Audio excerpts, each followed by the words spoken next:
The process of rewiring for personal change is a deep psychological and biological undertaking that moves beyond simple willpower into the realm of neurological restructuring. At its core, the concept rests on the observation that the vast majority of adult life is governed by a subconscious program composed of repetitive thoughts, automatic behaviors, and memorized emotional reactions. For example, a person might unconsciously reach for their phone the moment they wake up, or react with a specific spark of irritation when a spouse leaves a dish in the sink. These are not conscious choices, but programmed loops. When an individual seeks to change, they are essentially attempting to override a biological system that has become hardwired over years of repetition.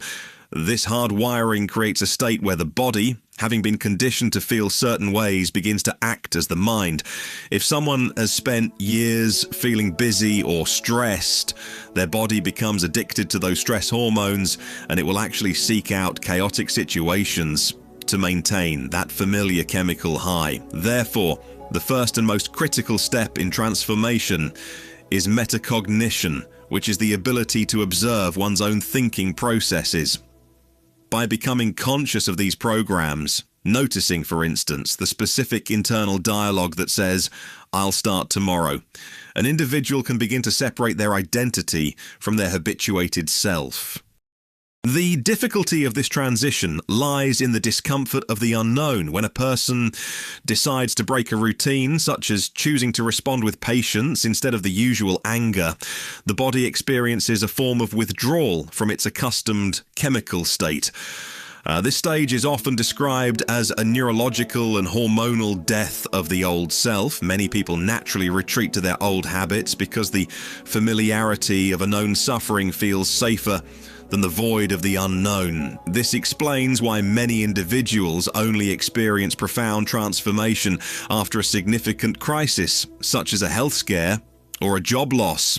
The external shock shatters the jar of their routine, making the old self so uncomfortable that the pain of staying the same finally outweighs the fear of change. However, psychological growth can also be achieved through intentionality by using mental rehearsal.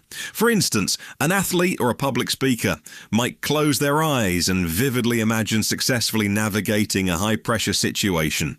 This act of rehearsal grows new neural circuits, making the brain look as if the event has already happened before it occurs in physical reality.